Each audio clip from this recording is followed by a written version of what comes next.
Hello, Internet people. So, we've been talking about the human need of connection and what that looks like in reality, what it looks like and feels like to be chasing connection, and how that kind of plays out, as well as fearing the loss of connection and how that plays out. Now, we're going to talk a little bit about the dangers of focusing too much on the outside world and connecting with people. So, connection. We need it. We fear losing it. That triggers things in us. But what if we're focusing too much on other people and not enough on not that? What's the danger? So if you're focusing outward too much, either teaching, using your known information, or playing with whatever's happening in the moment, reacting on the outside world, the danger is that you lose yourself. You lose your own internal self-oriented decisions. So what does that look like? Having no identity. Like, who am I? I only know who I am when I'm around other people and they tell me who I am because I'm being helpful or because they like me, all this stuff.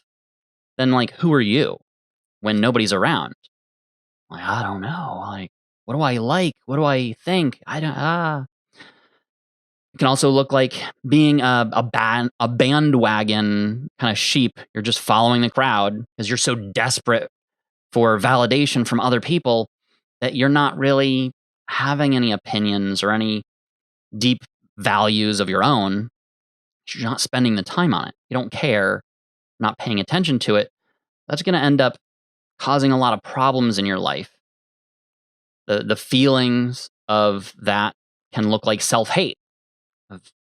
I hate myself because I don't trust myself to actually follow through. I don't trust myself to live up to my own standards. I don't even have standards of my own. And like all the standards I live by are everybody else's standards.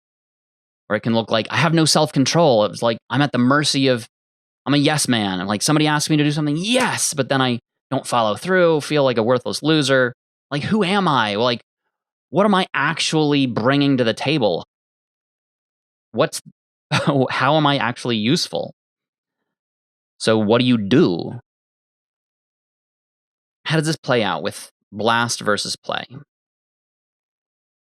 When you're focusing too much on connecting with people with your certainty,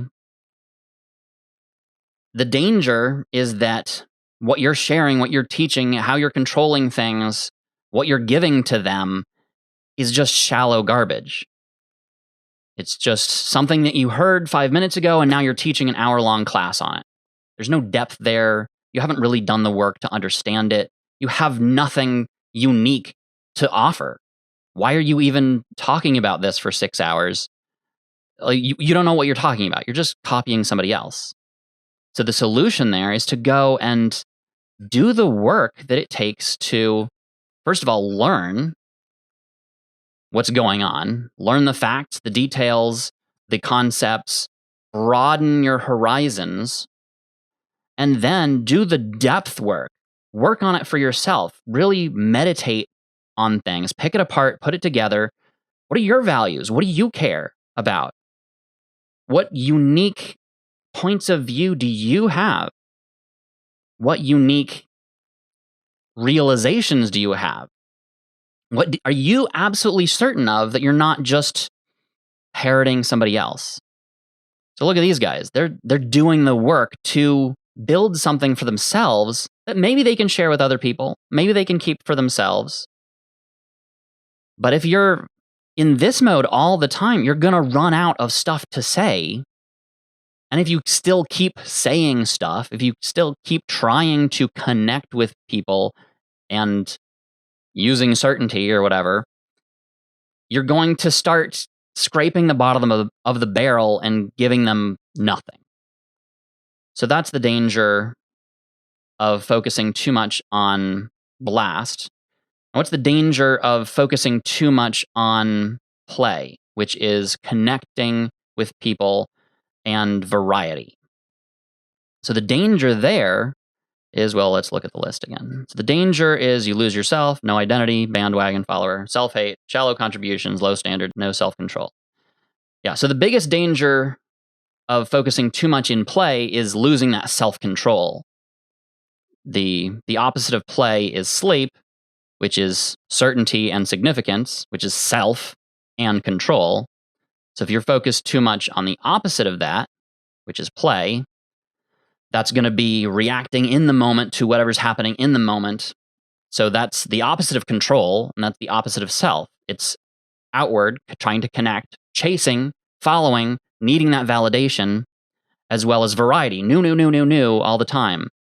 New experiences, new concepts, new ideas. You're not building anything. It's just going horizontal. It's flattening out. You have nothing really of substance. You're just kind of flash in the pan. You're not preserving any energy for yourself. You're expending it all immediately, wasting all of your ammunition, and then you're left defenseless. You're using up all of your physical energy, mental energy, emotional energy, and then you have nothing left for yourself, for anything that you care about. One opposite way of doing that is what is going on in this picture. This is kind of a hybrid between building skills for himself as well as reacting in the moment with go, go, go energy. That's a tricky thing to do, and we can talk more about that later. We've covered a little bit of the dangers of focusing too much on your need for connection and fear of losing connection. If you look in the opposite direction, if you stop fearing disconnection and you stop chasing connection and love and validation, what are you able to do? What are the other options? What's the other side of the board that you need to cover as well? That is where significance comes in.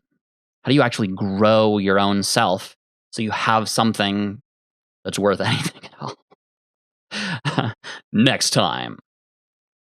Connection. Wasting all of your ammunition and then I don't know. What do I like? What do I think? How am I actually useful? So look at these guys. They're doing the work to build something for themselves